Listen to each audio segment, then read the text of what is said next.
So what are we doing now? Final installment of this discussion on pride. How do you build community pride? We talked about building pride in an organization. We talked about building pride in individual employees or volunteers. And I gave you a special message yesterday about giving people who you're charged with leading something to be proud of. Now we're going to talk about building community pride. So what's the first step in building community pride? Well, I would suggest to you that the first step is a proactive identification of the differentiating factors in your community. Differentiating factor, what sets you apart? Because what sets you apart is something that usually people would take pride in because we're special. We're special because we have this lake. We are special because we have this river. We're special because we have this mountain. Or we're special because we have this heritage. In our past, our forefathers accomplished this, this, and this. Or how about this?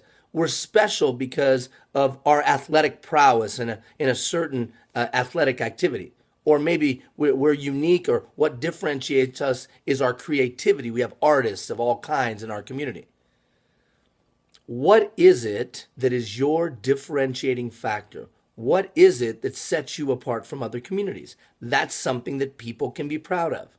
Now, frankly, you have a lot of consultants out there. You have a lot of people out there who will come and you can pay them and they'll tell you, here's what your brand should be. But I think it's simpler than that. What's our differentiating factor? And there's something special that happens when I proactively identify it.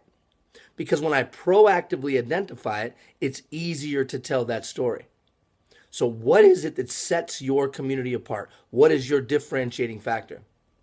It's interesting that when you look at ancient cities, when you look at times gone by, you'll notice that they erected monuments to their differentiating factors. So to always remind the citizenry what they could be proud of. Well, I think we can take a page from that, even though there's not a lot of monument building going on in today's day and age. It reminds us that we must regularly reinforce that value of that differentiating factor, the uniqueness of that differentiating factor, and why we're special. Why are we special? So once you establish what the differentiating factor is, you want to be evangelizing that differentiating factor. And there can be no gap between that differentiating factor and what actually occurs. So if you hang your hat on, let's say we have great food, that there's great restaurants in our community and we take pride in our culinary prowess, well, then you better have great food. Or we take great pride in being innovative and creative. Well, then you better always be innovative and creative. Sometimes you see communities that say, we take great pride in being so-and-so and such, and then when you get to the community, their practice is way out of alignment with their principle. So whatever you're going to claim your differentiating factor to be, or that thing we should be proud of, you better make sure it's true. Now, the next step in that is some kind of outside validation. So if there's some award that you could receive, or if there's some competition that you could be a part of, who else is saying that your differentiating factor is valid? Now, it could be as simple as a bunch of comments on a Facebook page that everybody said they had a great experience because your community was such and such and so and so. I'll use the example right now of Nanton. Nanton has established that they are authentic Alberta. I challenge you, go to their website, go to nanton.ca, their new website, and you know what? It looks awesome. It looks awesome. And it has accents and colors and pictures. And you know what? That website, its interactivity, its community engagement, it would make you want to go there. It is authentic Alberta. Why? You say, well, how could a website be authentic Alberta? It's warm, it's welcoming, it's easy to navigate. It is authentic Alberta. It is kind, friendly, warm, welcoming. So there is no gap between authentic Alberta and their website. That's what I mean by establishing that differentiating factor and making sure that when I experience whatever you say it is, that it was true to me. Next, an all-out commitment to cleanliness and first-class activity. Cleanliness. Whether that's doing neighborhood cleanups throughout the spring, and rallying the troops of citizenry in various neighborhoods and having community-wide cleanup, or it's making sure that our public works departments or even private citizenry providing the funds, maybe the Chamber of Commerce or business community, to make sure those curbs are painted, make sure the street lines are painted, make sure that whether it's our downtown core, the most visible places, make sure they look crisp, make sure they look sharp.